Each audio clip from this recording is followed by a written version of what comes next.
Thank you so much for watching today. Today I have a very special guest. I have Mr. Patrick Souter, who is running for city council of Waxahachie, place 2. Good to see you, Mr. Souter. How are you tonight? Doing great. How about yourself? I'm doing great. You know, I've had you on before, but there are always new people. So if you want to kind of introduce yourself and your background, I would appreciate that. Yeah, I'd be happy to do that. Again, my name's Patrick Souter. I am an attorney by day.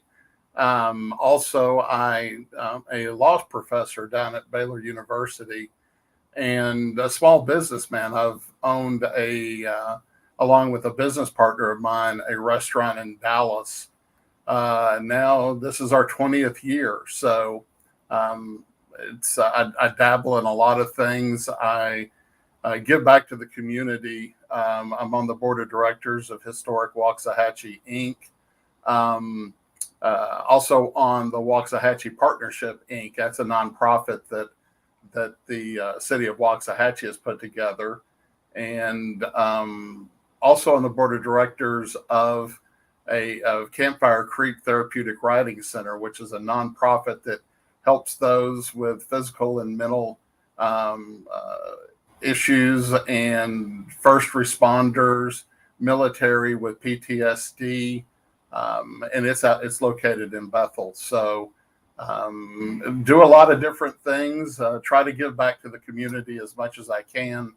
Waxahachie is a very special place to me. Actually, my family.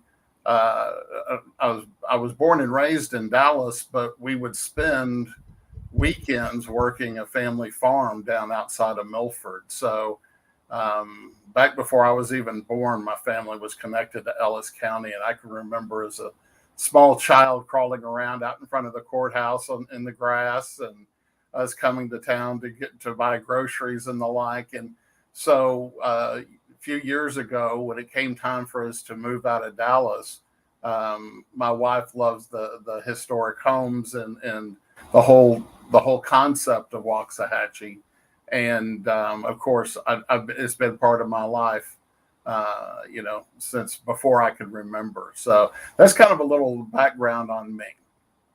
Well, definitely have lived a good life. That it's pretty special. You being a professor at Baylor, kind of a rancher, and then a lawyer. You have a full plate. I do. You have a It's full plate. Yeah. Yeah. But the thing is I love what I do and I put my heart into it. The practice of law is something that I appreciate being able to assist my clients. Baylor Law School is a whole totally different thing. It's law from the academic side, and I enjoy that because of the student interaction. But I can steal away to get to the farm, and with my small business, by the grace of God, I have a business partner that helps out, and and I pitch in here and there, but it's always been a fight, especially in the restaurant business.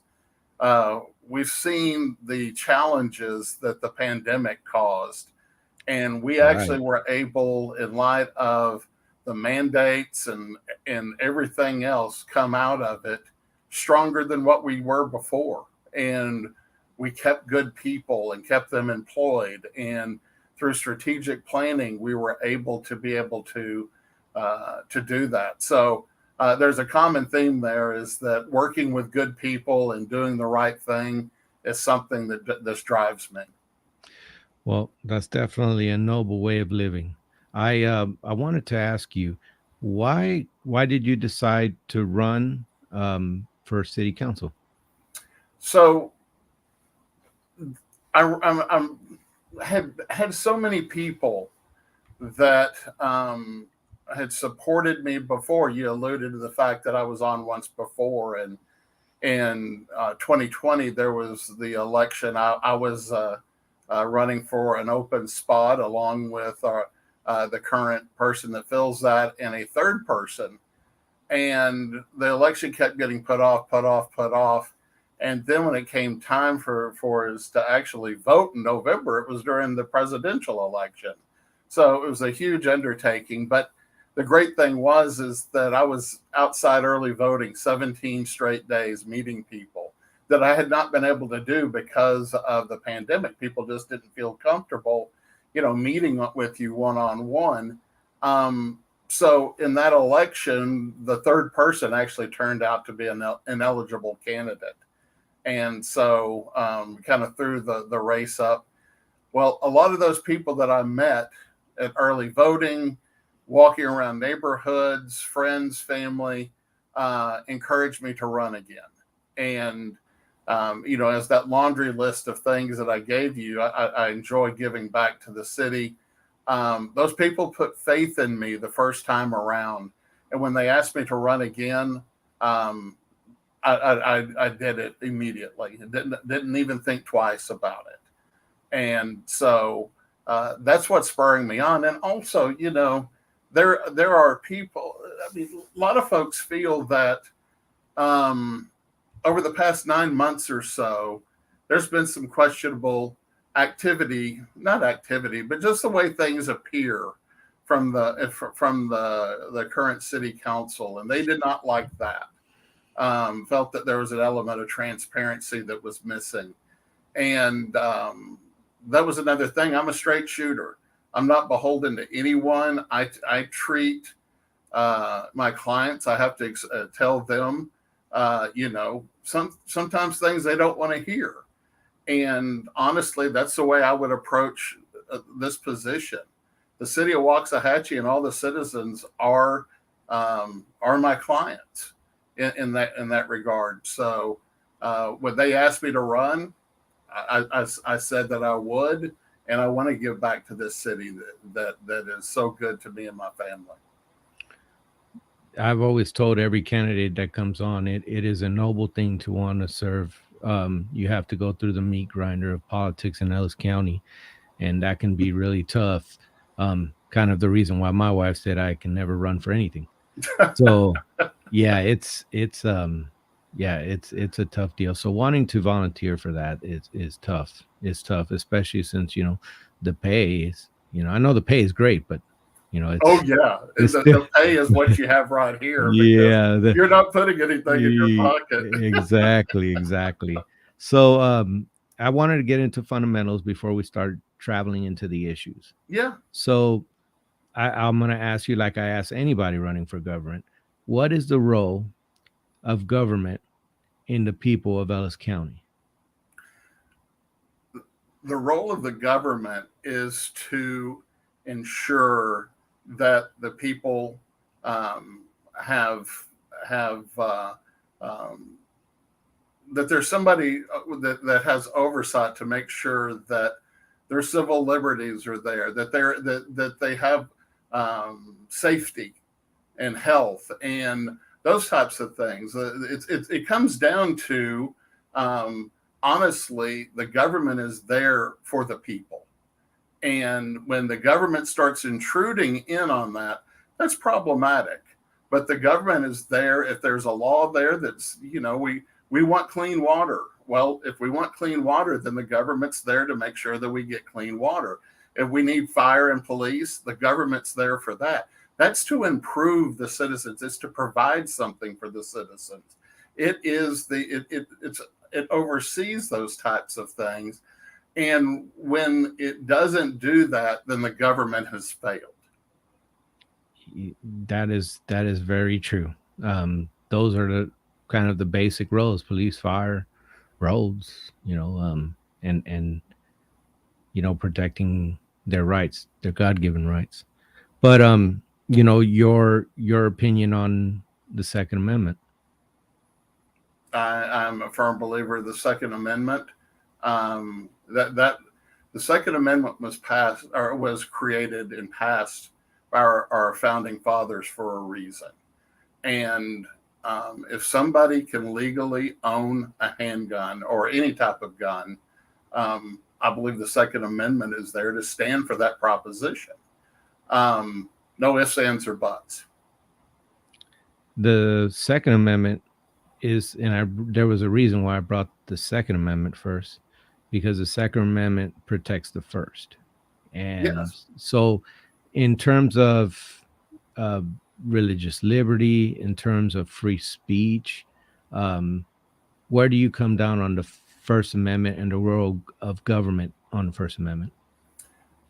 You go back to the old adage that we learned about in law school, that you have freedom of speech, but you can never scream fire in a crowded theater. Um, the First Amendment is there, again, going back to what our founding fathers wanted to have, is that you could have an exchange of dialogues uh, with people that have differing views without the government coming in and censoring you. Um, Now but the story that I gave about screaming fire in a crowded theater, you can't use the use that ability to harm people, and that's what it's getting to, is that if you scream fire in a crowded theater, people are going to trample all over themselves trying to get out. So there's a responsibility that the people have in exercising their civil liberties. They have a responsibility to the public. And you go back to it. The Second Amendment is there to protect the First Amendment. Well, you go back to when our country was founded. They left England because they did not have those liberties, and that's what we're founded on. And I will support them, to the end of the day. So, for those just tuning in, I wanted to cover fundamentals because everything else based on it, everything else that the candidate says they will do is based on what they see the role of government on, what the role of government is in the people. So you got to get that out of the way so that everything going forward fits that what they say is their fundamental principles. So, Mr. Souter, I want to go ahead and go into kind of the issues. Um, there was an article. I guess there's a lot of concern about ice storms and how it would affect our power. Um, the city council has a role it could play, but it's basically kind of a state thing, and I know it gets real technical. But what are your thoughts on that for the people of Ellis County? Well, when you look at it, when you look at such things as, recently, we thought last year we were past losing our power, and then, a couple of weeks ago we lost power again. There's several things that factor into that. First off, with the development that's going on, we need to ensure, in coordination with Encore and those that are involved in the delivery of power, that we're not overtaxing the system by building so much where the grid can't handle it. And so that's not only that's primarily, when you get into that, that's the city, and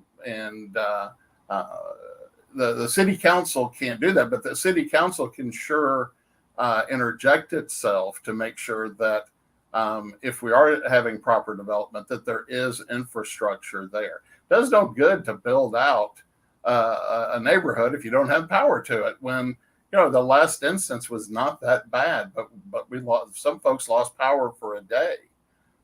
So where's the city council come into it? City council is the one that needs to ask the questions and get the answers, so you can then turn around and provide your constituents with that. And if the answers aren't any good, well, then you keep pushing it. Again, like I said, as an attorney, I have to push it to get an answer.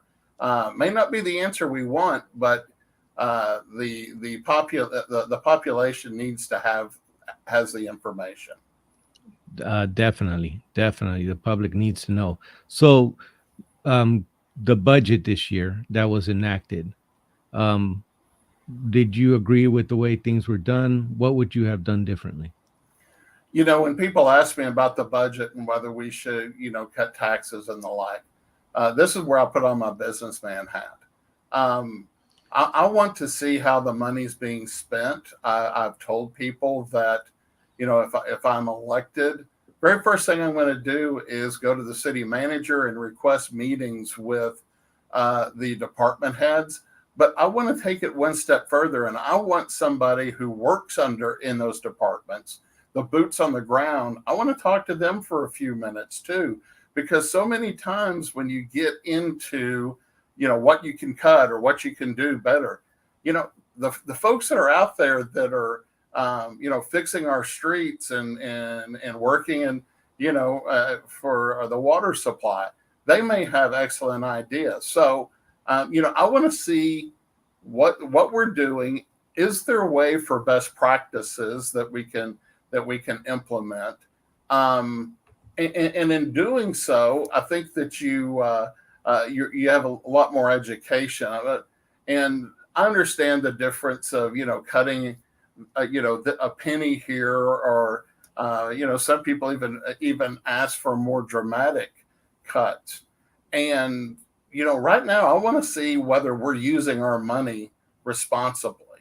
And if we are, there may be more money there that can where we can afford to cut the taxes. But right now, recognize it's kind of like in your home.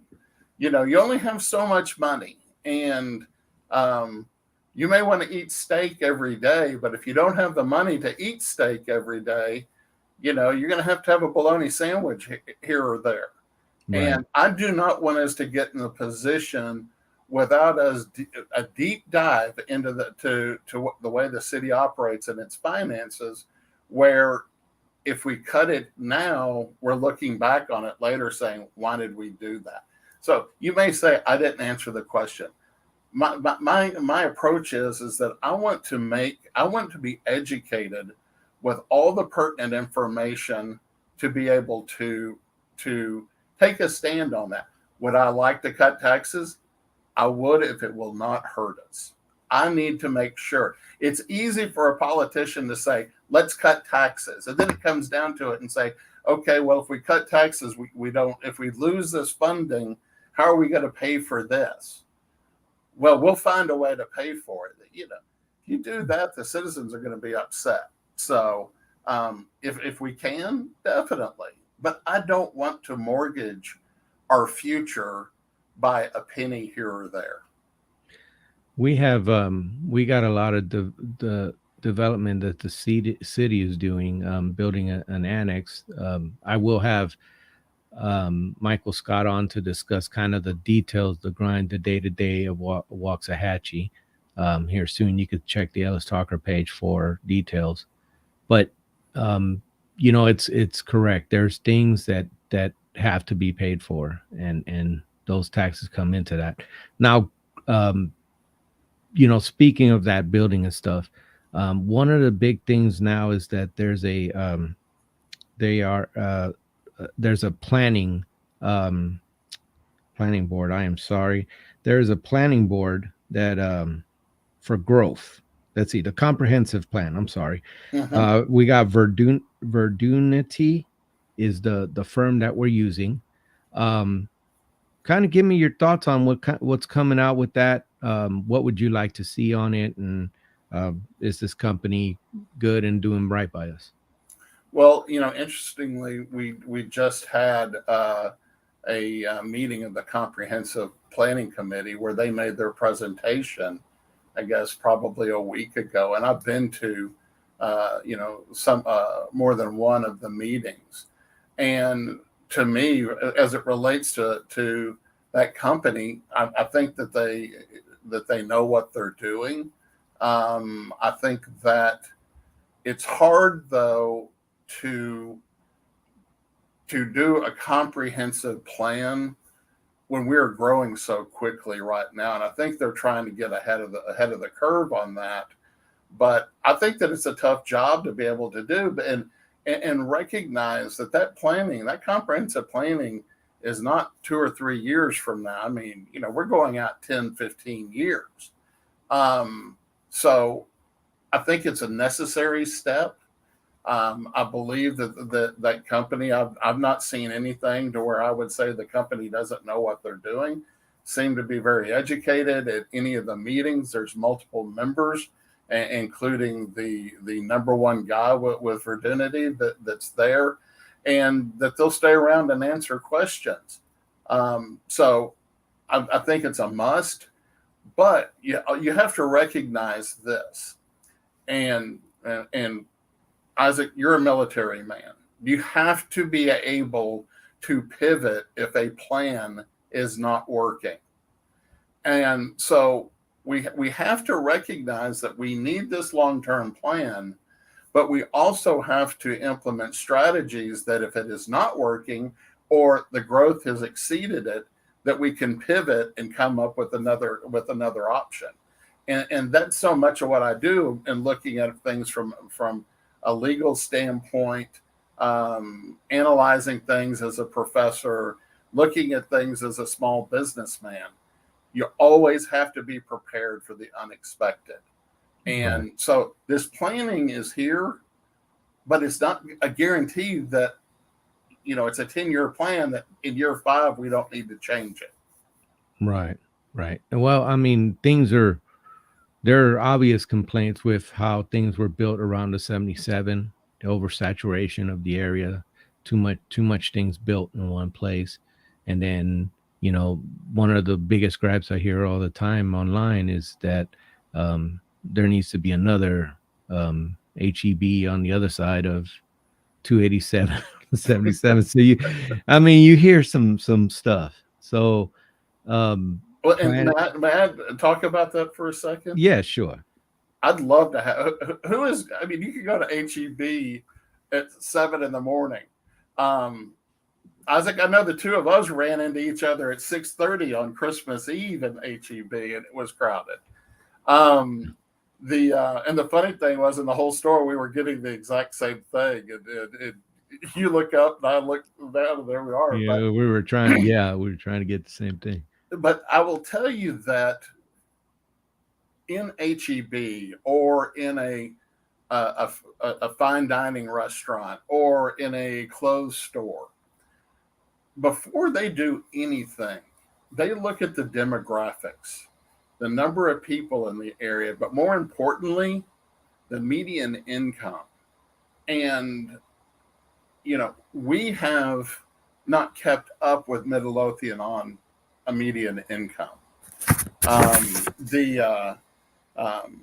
We're at about $66,000 median income for a single or for a household, and Midlothian is like $30,000 more than that. So if you are a business and you're looking at coming to Waxahachie or going right down 287, where there's a lot more disposable income that people can spend at your store, your restaurant, whatever it is, what are you going to do? Right. And my problem is that we've had growth, but we've not had growth in jobs that pay a significant amount of money. And I think that those numbers in and of itself show that. If we're going to get those types of businesses here, we're going to need to attract businesses that pay better wages. And that's a coordinated effort between the city and the chamber and other stakeholders, and they're trying to do that. I really believe that they're trying to do that, but the only way we're going to get that is if we have smart growth with the right types of businesses. I mean, I love an Arby's beef and cheddar, but that job is not going to pay what to raise that median income up. Right. And I think because you talk about 77, you drive down 77, and what do you see? It's all retail. It's all retail, and those jobs don't pay it. So it'd be great to be able to bring in the right types of employers that pay a better wage, right, to get that up. And I guarantee if we get that up, you're going to have a second HEB or a Kroger or something like that. I know people that drive all the way to Midlothian to go to that new Kroger off of 287. Right. They're driving that far to go to a grocery store. So we have the demand. We just have to be positioned in such a way to make it attractive to the HEBs and the Kroger to bring another side in here. So there's a lot of growth, and you were obviously mentioning and talking about it, but just in general of the houses, there's a lot of houses, and obviously there's kind of a boom right now. Mm-hmm. So there it's pricing people out, obviously, and there's a lot of things that are happening because of this growth. Um, what what would you do to kind of address that, or would you try to get the other council members to kind of be a little more restrictive with approving things?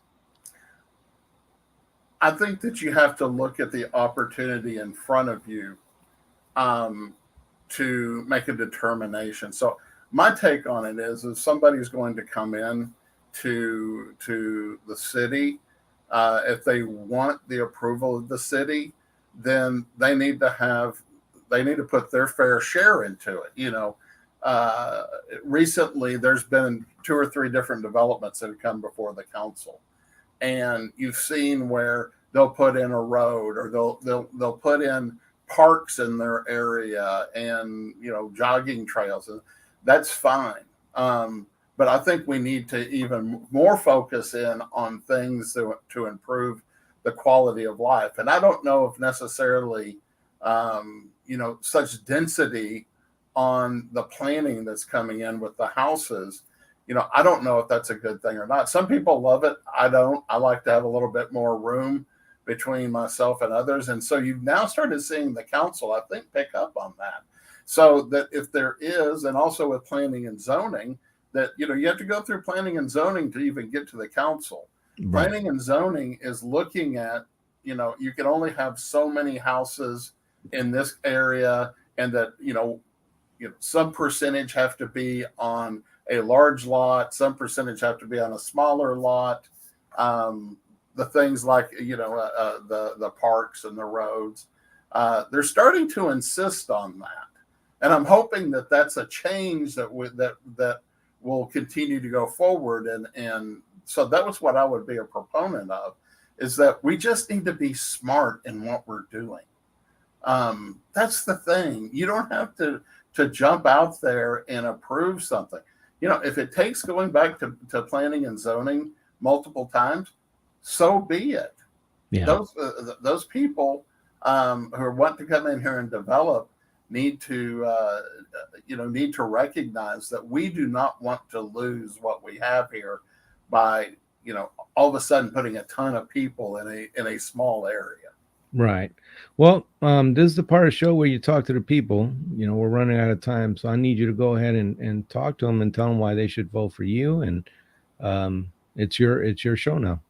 All righty. Well, Isaac, first off, thank you again for doing this. This is a tremendous resource for the people of not only Waxahachie, but Ellis County. So why should you vote for me? I think that you've seen so far that I look at things pragmatically. I want to be fiscally responsible. I want to spend the dollars where they should be spent, where it helps everyone out, all parts of the city. Because if you spend money and you plan appropriately in one part of the city, then it should help everybody out.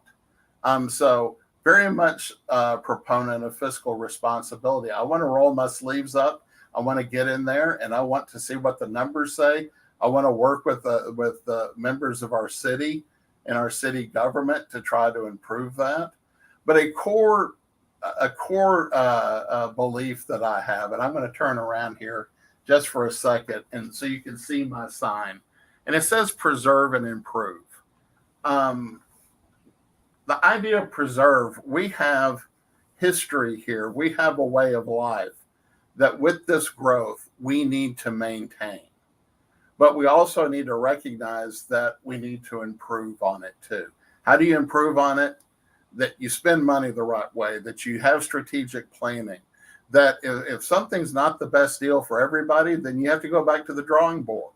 I have no problem doing that. So I said at the beginning, I'm not beholden to anybody but the citizens of Waxahachie. So if you look at it, why should you vote for me? Because I'm going to be there for you. I'm going to ask the tough questions. And if I don't get the answer, you're going to hear me complain that I didn't get the right answer. And that's what people want their representatives to do. So thank you again for those kind words. That means a lot to me. I do this for the people. This is, as you know, I've told you it. I went into a voting booth and I didn't know who to vote for. I didn't know who these people were. And I said, you know how many people in Ellis County are like that? People get involved, stay informed. That's how you stay free. Again, thank you so much. And I wish you best of luck. Thank you very much. And everybody, thank you all for tuning in. And if you have any questions, I'm on Facebook at Patrick Souter for Waxahachie City Council Place 2. So feel free to message me, and also my contact information is on there too. My email and my phone number are on there, so I can be here for the citizens. Well, thank you again. You take care. Okay, thank you.